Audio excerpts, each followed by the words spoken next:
हाय दर्शकों, मैं confuse channel की सुन सुन आपको लिए चलती हूँ अखिला बुआ के बुटीक में।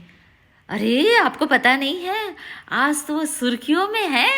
हाँ, आज के यंगस्टर्स उनके डिजाइन किए हुए कपड़ों को पहनने के लिए मरे जा रहे मरे जा रहे मरे जा रहे।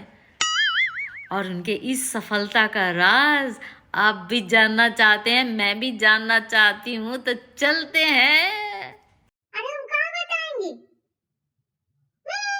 हम तो अपने कंफ्यूज आ गए हैं जी। हैं? वो तो फुलौरिया कोनो कंपटीशन में जा रही थी ड्रेस का। वो में कोनो कपड़ा नहीं था। Oh no! वो मुझे से सब कपड़े गंदा करके रख ली थी।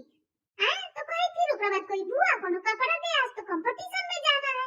तो क्या करेंगे? पुरानका मोटरिया ओकर लड़का का कपड़ा का मोटरिया निकाले, ओही में से तो निशा ओकर के पहना है। तो कोनो पेट के ऊपर चले जा रहा था, कोनो पैंट में नहीं अट रहा था।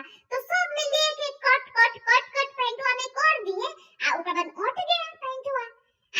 ओकरा बाद से कुर्तवा ऊपर का जंभरवा नहीं अट रहा था, तो पीछे से काट के डोरी लगा दिए।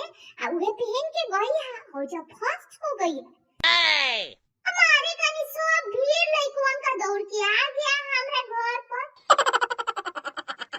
सबे को तो बड़का एकदम ये अवार्ड दे रहा है कि एकदम बेस्ट डिजाइनर।